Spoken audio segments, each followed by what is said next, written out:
what it was. I don't know what I was thinking, but she was angry with me. I know that. She went from my wife to my roommate because I had sprayed the grass. I don't know what it was. It was weed killer something, and the whole lawn was brown. Summertime. I said I think I killed the grass.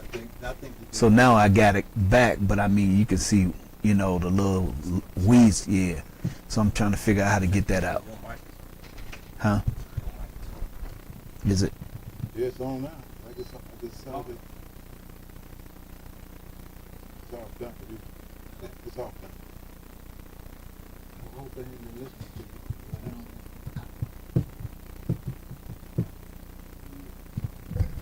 Testing, testing.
Assalamu alaikum.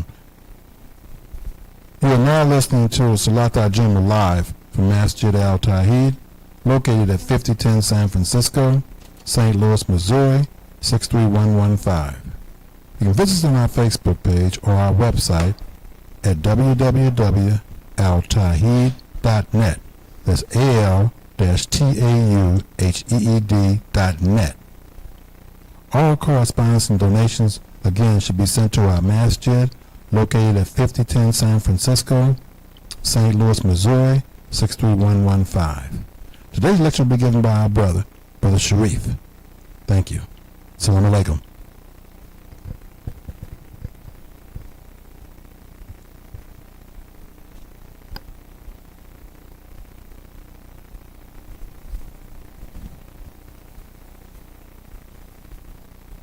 Ya'udhu billah minay shaitanir rajim. Bismillah ar-Rahman rahim. O Allah, grant me the words to say today. O Allah, give me the guidance. Give me the vision to understand that our people are at loss. Give me wisdom and guidance from Shaitan, the rejected enemy, and help those who are suffering, especially our sick, who are in need of guidance and your love, and our love as well. We pray for them that they seek paradise, and forgive them for their sins, for they know not what they do, just like we know not what we do. For the time is near, and we're not guaranteed to be here long. As a matter of fact, a minute or two we could be taken away by your permission.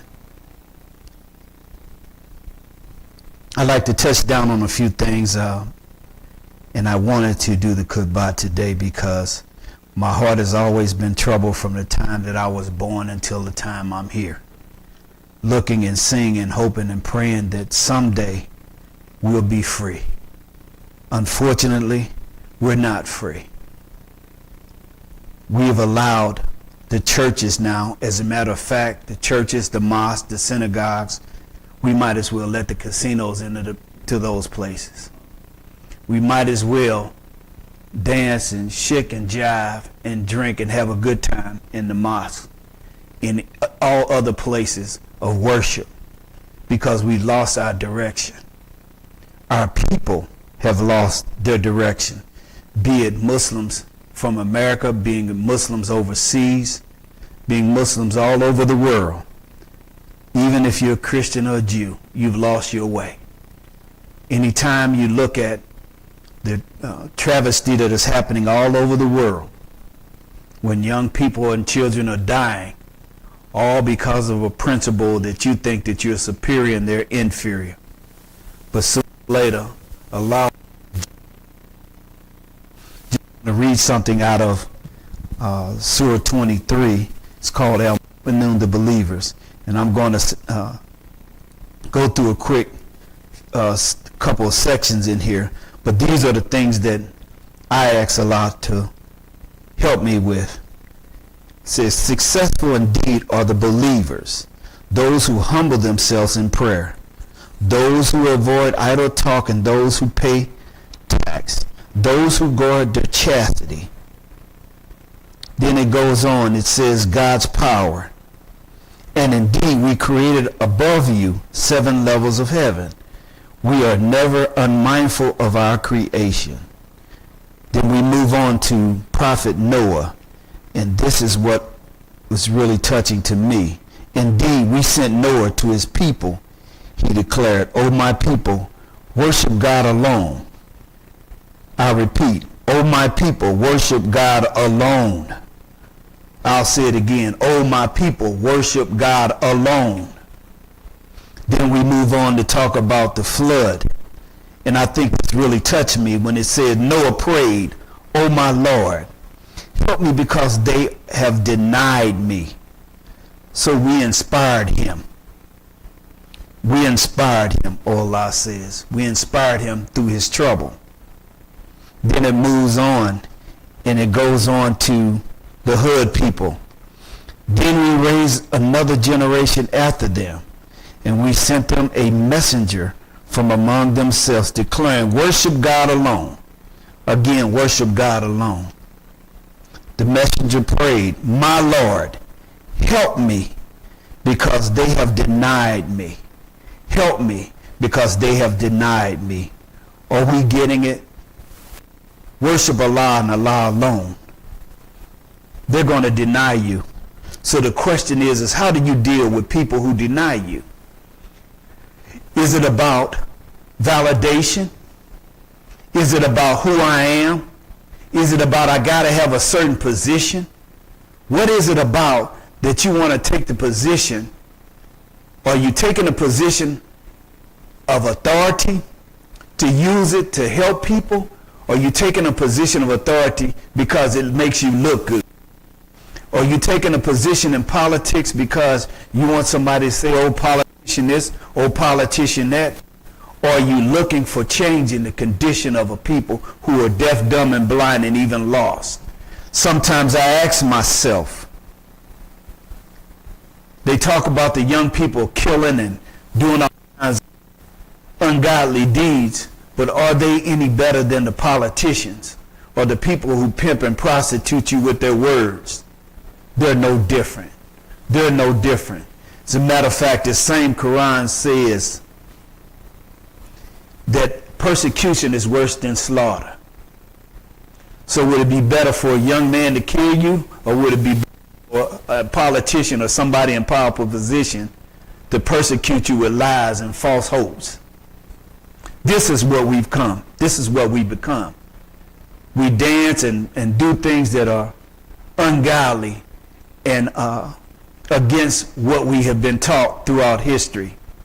How do we hate ourselves so much that when you see us doing what we know is right, we're attacked by other people? Why is he a Muslim, that Muslim this and that Muslim that? And some of us say it amongst each other towards our own Muslim brothers. I can validate that because I just came back from Lake of the Ozarks or Margaritaville, and I was at a police chief's conference. And the touching thing is that I can't get to the real enemy because I have to look at the enemy that surrounds me that I work with every day. For 37 and a half years, I love my people, and all I'm concerned about is trying to do what's right and tell the truth. As one of God's messenger preached to me for a day and a half about doing what's right and standing up for what you believe in. And this little man in this masjid in his 90s said, tell the truth. The book says, tell the truth even if it's on your fingers or your toes. Tell the truth. So when you tell the truth, you're going to be hated.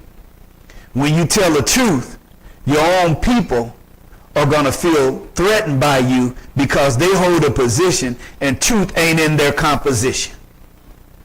Truth ain't gonna never be in their composition when they looking for validation. And when you take that validation away from them with the truth, then they're gonna start hating you. When you go out and try to help your people, like my brother does with prostate cancer, they mad at him because they couldn't do it.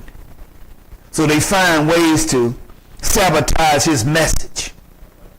They find ways to come against him, all because he's telling the truth to help his people. Oh, he ain't right, he talking something that I don't like to hear. But as soon as they get into trouble, they call him. They call him. Can you help me? And Sultan Muhammad said, help them anyway, because they don't know no damn better. Help them anyway. Don't turn your back on them, because your blessings will be twofold, threefold. Help them anyway. When I sit and look at them, and I know they talked about me all day long, and they sit up and say, oh, he's too controversial.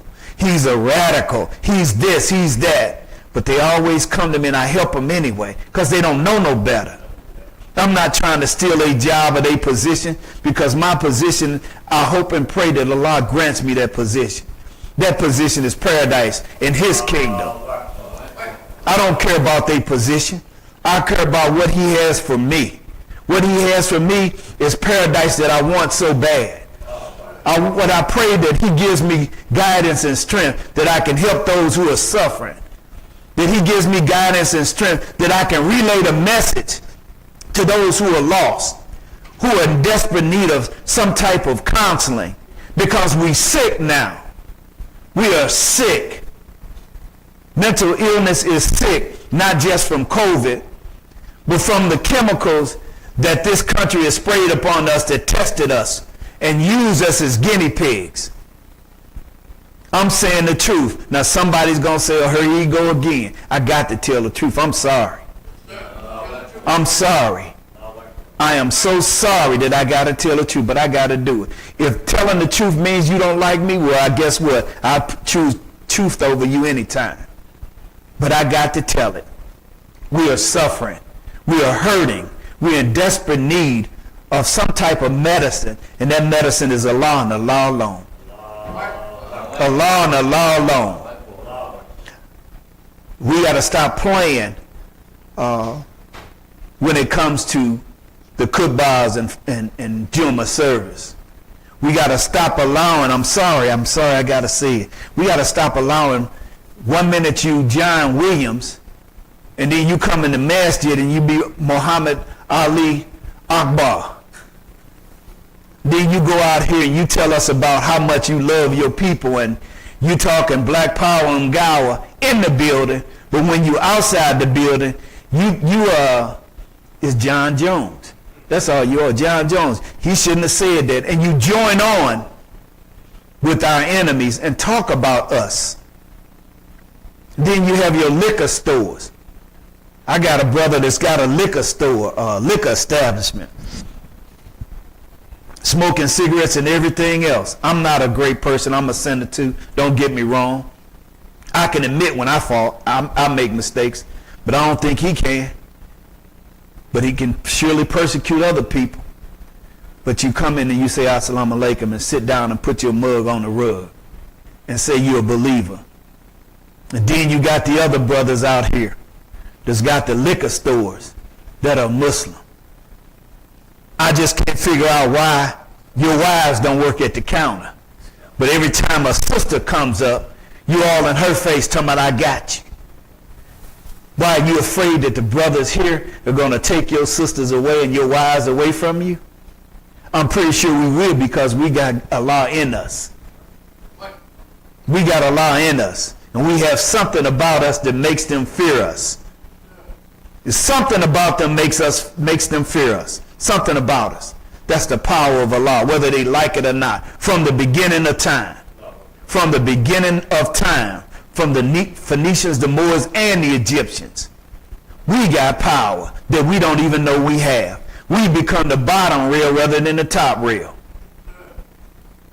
And instead of singing true liberation songs, I was just sharing this with some brothers when I walked in the door. Pass me not, O gentle Savior, how sweet you are. I need to talk to my sweet Jesus instead of making him who he is. If my name is Brother Shereef. If you call me Brother Jones, I will not answer you, because that's not my name. If your name is Brother Malik and somebody calls you John, you ain't going to answer their name. You ain't going to even respond to them. So I guess the question is if they call on Jesus and his name ain't Jesus, what makes you think he's going to answer you? What makes you think he's going to answer you? Now, if you say Esau ben Maryam, he'll answer you. What's that? That ain't his name. That ain't his name. He got 1,000 names.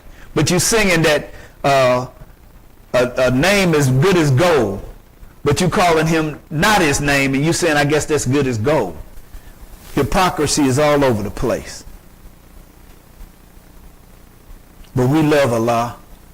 We love all the prophets that were sent to us through him and him alone. We thank Allah for his blessings and his forgiving us for the sins that we've committed. And I pray that we continue to do that out of sincerity and honesty. And don't just go to him when you're doing bad. Go to Allah when you're doing good. When you know that you've done wrong, go to Allah and ask Allah for forgiveness. Even when you're doing good. And when you're making good money, or when you're doing good things, still ask him for forgiveness. because he's all you got. He's all I got. And Allah ain't never let me down, even when I thought he did or does. He's never let me down. He says trials are but a test. The test and faith in you, that you believe in me. You're going to get tested. And it's a hard thing. It's a hurtful thing. Like I said, when I go to meetings and I sit with my own people that look like me, and they're angry with me because of who I am and what I stand for. Truth, justice, and true equality. But you can't stand me. But Allah is the best of all knowers. Suffering is what takes place. But I thank Allah for suffering. I thank Allah for everything that he has done for me, because I am a believer. I am a believer that redemption will come. Redemption will come in its true form. I pray to Allah that he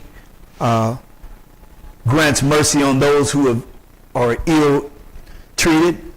And I thank him for those who give me words. And I thank him for those who have words of truth, honesty, for those who are suffering. Mental illness, again, is my pet peeve. And we are sick. We are so sick, sometimes I wonder if we're going to be able to revive ourselves from the illness that is going on in our community.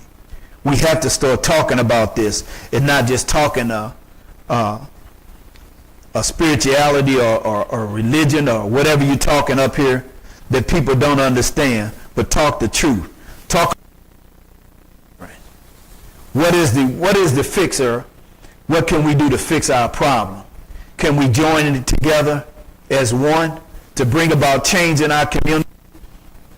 Or are we going to continue to worry about validation, or what kind of clothes I'm wearing, or what kind of car I'm driving, or who I'm looking good with? Oh, I'm with this blonde-haired woman. I look so good now. I don't have an idea of who I am. And I ran into a brother just today, and the brother asked me, he said, I've been trying to talk to my wife. I know you don't care for white women. I said, love is transitional. If love is love. If that's who you love, that's who you love. But you need to understand something, brother. She ain't suffered like you have. So how can you expect her to understand how you feel and what you've gone through? He said, well, I don't understand. Well, maybe you need to go back and pick up some books and read it, and turn on the TV on some spiritual, real revolutionaries who've gone through.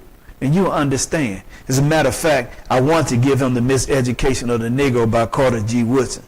But that would really scare him, I was told don't give them too much because they can't handle it.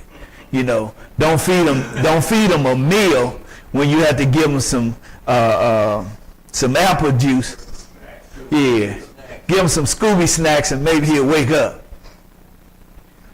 But this is what we've become. This is what we've become. We love some other people so much that we hate ourselves. How do you get to that point? I'm not saying to be like me or be somebody who can't stand, but utilize your culture and your history to a point where when young people see you, they feel proud of who they are. They feel proud of who they can identify themselves with. When I put this uniform on, I put it on because I want them to look at me and say, hey, that's who I want to be like. We lack black policemen. We lack black police women. They need to see us for who we are. We love them, we care about them, and we stand for what's right. Not buck dancing and shaking when somebody else comes around, but our decisions are solid, and our decisions are on a spiritual level. And when we speak from a spiritual mindset and a spiritual level, they look at us and say, dang, he a man. I want to be like him. But when you come to them and lie, when you come with them with untruths, they begin to see who you really are.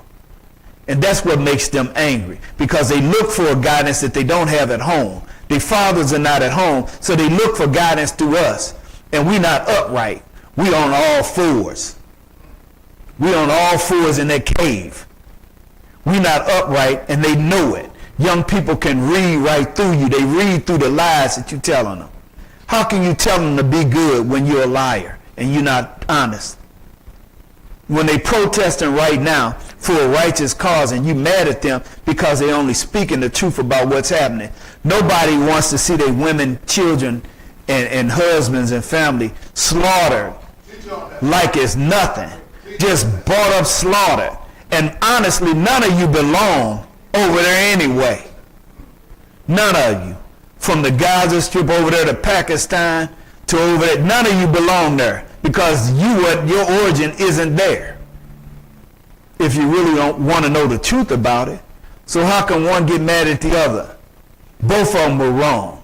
You went over there and kidnapped these people and killed their children and families, then you didn't expect for something to happen in return, knowing that they got helicopter gunships, knowing that they got all this artillery, and then you used a lie talking about Allahu Akbar after you murdered somebody and did wrong. I don't think Allah works like that. I don't think Allah works like that. Allah says, fight with those who fight with you. But they haven't fought with you. You started that war. You started that mess. And you caused all the children and family to die because of your ignorance. As a matter of fact,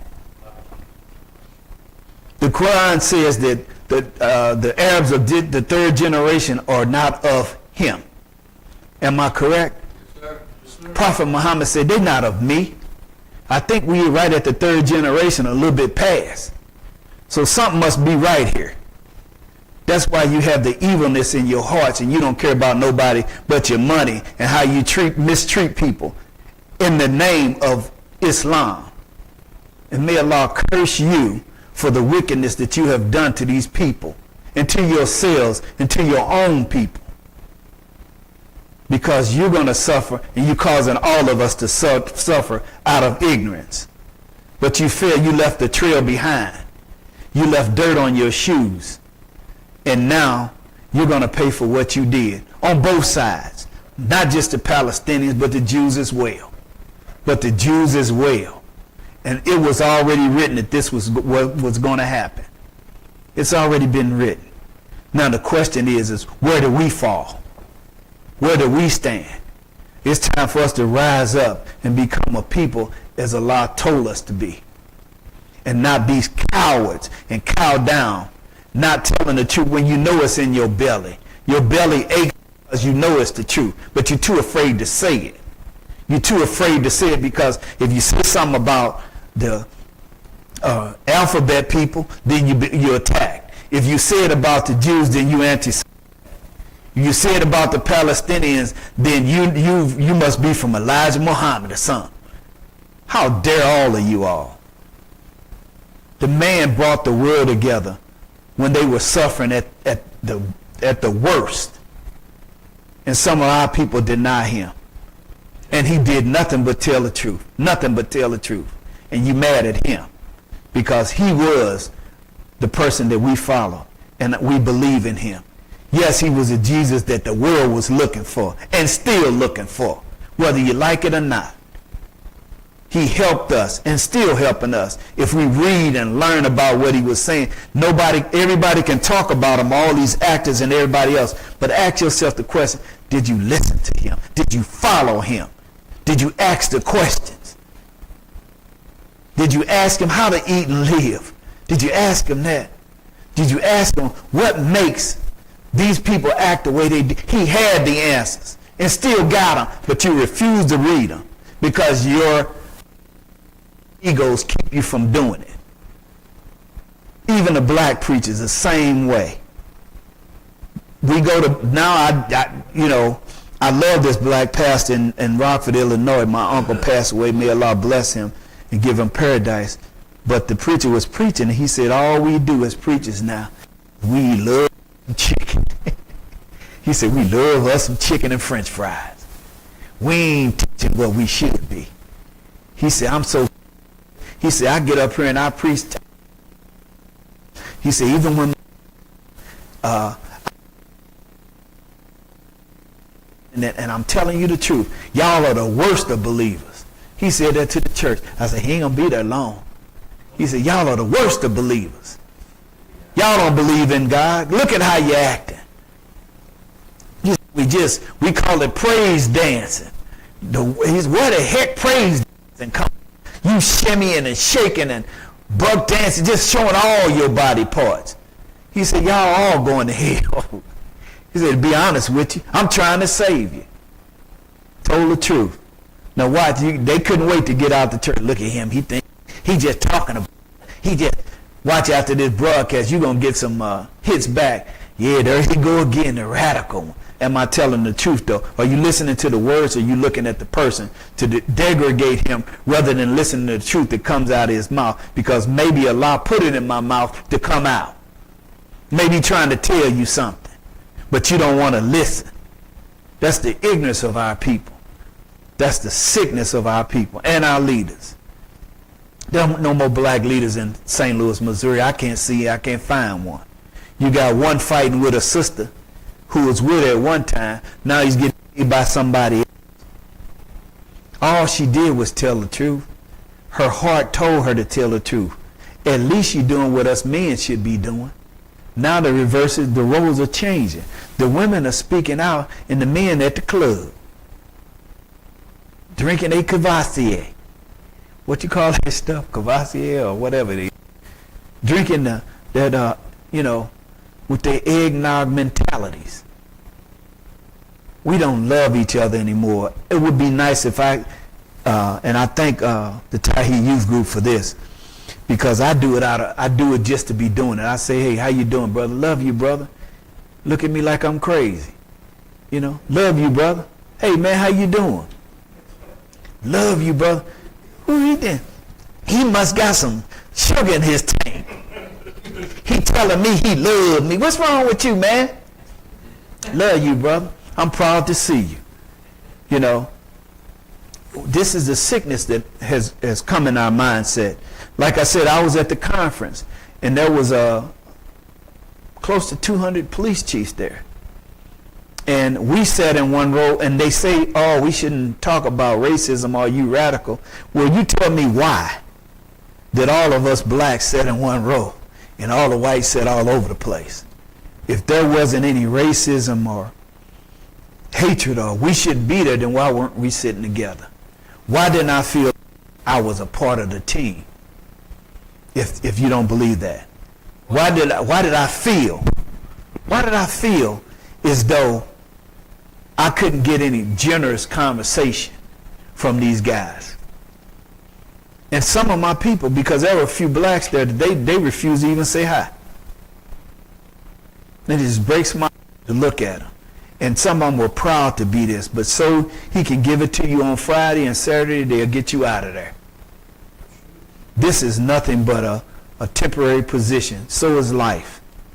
Allah give you life and Allah takes it away. And it's according to what you have done that he'll raise you up again. But I don't think he's going to raise a lot of, we're going to be in trouble. It's going to be very few of us raised up again.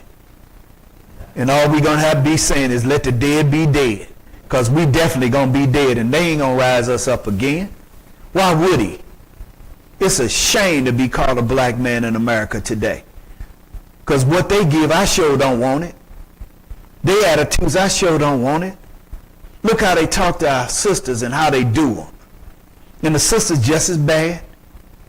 Showing everything. Nothing to lead to the imagination. Nothing.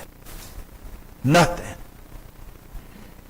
What are we doing? What are we doing, Muslim brothers? What are we saying? We got to go and if it's on our jobs. We got to say something. Be the spook who sat by the door. Pass them an envelope saying, Queen, you're the queen of this, you're the brother. Pass them something. Don't walk by them and not say nothing to my ooh, baby. Dang, the words come out of our mouth. And we forget we have mothers and sisters and daughters. And we disrespect other folks' sisters and daughters and mothers. What have we become? We've not become believers like I just read. We've become disbelievers. We disbelieve now. In the name of Islam. I'm sorry, I got to call it like it is. Some of the Muslim brothers, again, are just as worse as a Christian. You might as well join the Christian church. We might as well start singing them Christian songs now. I mean, why not? We're doing the same thing that they doing. How can we talk about them when we're doing worse than they are? How can we? How can we talk about them and we don't rise up above other religions because we are the chosen people? We are. But instead, we chose to be in the back row. We chose to be underneath the seat. We chose to keep our mouths closed because it's safe. We chose not to tell the truth because it's safe. It is horrible. It is horrible. I had did a test the couple weeks ago, and I had spoken with Minister Farrakhan some years ago, and I told Akbar when I last talked to him, I said, I don't need to ever see the minister again. He laughed. I said, because he gave me my assignment. So he said, he just laughed and smiled. I said, I don't need to see him again. I'm not looking for his validation or anything, but something told me to just call a few brothers who are quote unquote brothers, and I called them. I said, hey, I need you to set up an appointment with me and the minister because I want to see him. They gave me every excuse not to see him than to see him, and I laughed. I said, I knew that was going to happen. And I told my brother, he said, were you disappointed? I said, no, I expected that. I expected that from my own brothers, because again, this is a thing called validation. You're preaching and talking Islam because that's a position that you think that you should have, rather than teaching and talking about Allah.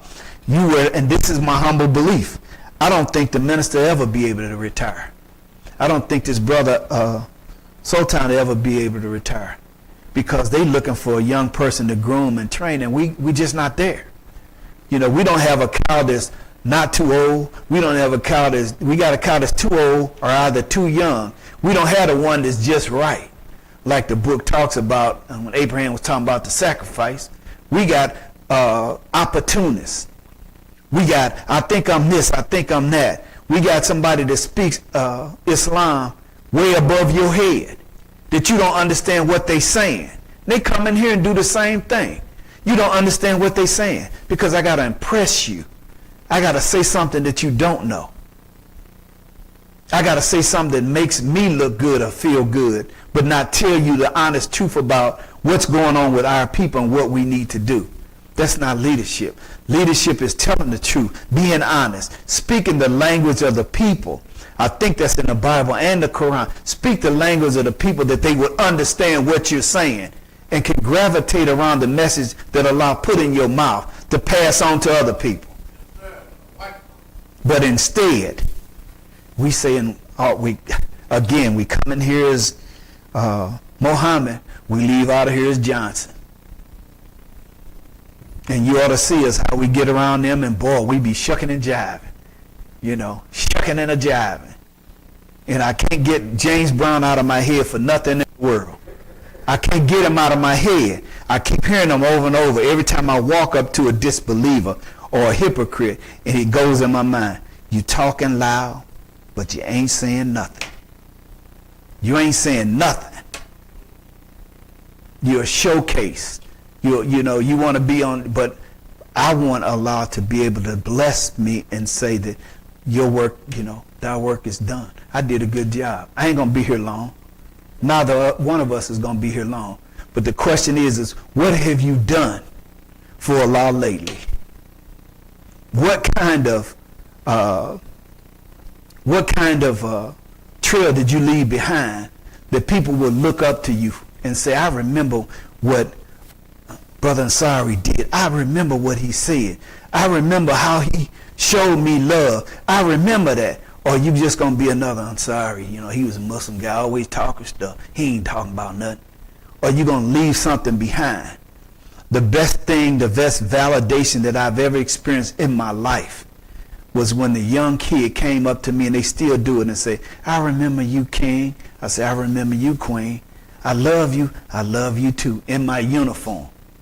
And them guys say, how you do that? I say, because I talk to them and tell them the truth. And the last but least, I tell them I love them. And I always tell them who Allah is. In their language. Because they don't understand. They ain't to this level yet. But I always tell them, there's somebody somewhere looking out for you. You need to find who he is, because he got a lot of help for you. If only you knew. What you talking about? What you talking about? You got to search it. I can't give it to you. You got to search. Do you feel it in me? That's the person, and that's the God that you need to hear from.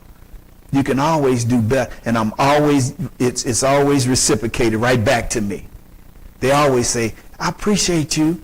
I appreciate you. I'm in full uniform. Stopped a young lady up here on Lucas and Hunt, flying down the street. Stopped her. The mama cussing me out. Yeah, what you stop me? Y'all got something better to do. Y'all always picking up. And the daughter looked out the window and said, hey, Brother Shereef. It melted me. She said, hey, Brother Shereef, my king. I said, my queen. She said, how you doing? I said, I'm fine, sister. How you doing? She said, I'm doing fine. That's my mother. I said, don't worry about it, queen. This is what I want you to do.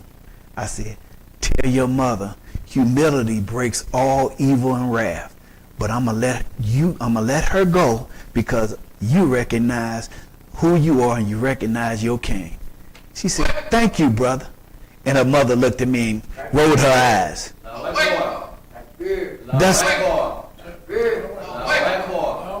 That's the greatest gift that I can ever receive. So it ain't a trophy. It ain't a position. It ain't none of that. It ain't the uniform. It's when I hear somebody say, I appreciate you. And I said, no, don't appreciate me. Thank Allah.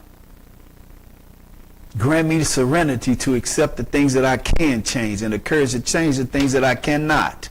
And understand the difference between those two. That's what I understand. That's what we all should understand. And most of all, honor your mother and your father, for your days will be long.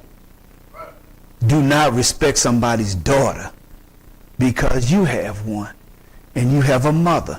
Do not disrespect another elder because you have one. And so when you young, you will become middle-aged and you will go into adulthood, and then you will be wearing the same Pampers that you wore when you came in here. And the same Pampers that you wore, somebody had to change them just as you had to change somebody else's Pampers. So honor and respect your elders. And whatever they do, whether you like it or not, help them anyway. Sultan, you got me always saying that. Help them anyway. Sultan said, damn it, help them anyway. I don't want to hear no excuse. Help them anyway. And that's what I believe in. That's what I stand on. Please stand on it with me. Please stop talking jive and all this rigmarole and help our people. When you see this brother out talking about cancer, don't just rub it over your shoulder. Look into it. Read about it. Understand it. He can take you on the journey that he's been on and teach you that instead of going to that road, he can tell you, hey, that's the pothole right there. Do not step in it. Go right or go left. Just listen to what he got to say. Listen to what the elders got to say. They have a lot to say. History is all in them. Even the drunks. Chief, why you sit down with the drunk man? Because he got some knowledge. He can tell me how he got drunk, what made him get drunk, and damn it, don't get drunk again. He'll tell you his story. And we all have a story. And keep in mind, whatever the story is, there's always somebody worse. There's always somebody worse. So keep your eyes on Allah, because it could be worse than what you're going through. Our kids are killing themselves because they don't have no guidance. Our kids are hanging themselves and doing all kinds of ungodly things because they're looking for the guidance that we can't give them because we don't know what to say. Again, it ain't about our validation. They ain't got nothing to say. Anytime you hear a black man or a black woman say, well, that's on them, man. I can't talk. What the hell are you saying? Yes, you can. Well, I ain't got time, man. That's on them. That's somebody else's father. Sometimes them used to take us in there too. Yeah, put a whole lot of Mississippi knots upside our head and we straighten out. But now we're afraid to discipline our children. So guess what? They go to somebody else. They marry other people. And then we get mad. How can you get mad when you didn't do your due diligence to save them? How can you get mad? But keep in mind, Allah ain't forgot what you did. He said, the destruction that you did is of your own accord, and I will take care of you. So I pray to Allah that what I said will resonate somewhere, as long as I got it out, I know I got my blessings, whether you listen to me or not. Because I know as long as I get it out, you ain't got to like it. But Allah says, tell the truth, and I've done that. All praise is due to Allah. And I bless, and I pray that He will bless us to see each other again, because again, time is short. I don't know if I'm going to see you next week. I don't know if I'm going to see you next year. I don't know if I'm going to see you this afternoon. Because the time is on Allah's hand. And keep in mind that Allah ain't going to keep playing with us. Allah ain't going to keep playing with us with our foolishness. So love somebody that look like you, help somebody that look like you, and say kind words even when they say evil ones. All praise is due to Allah. Assalamu alaikum. Allahu Akbar. Allahu Akbar. Allahu Akbar.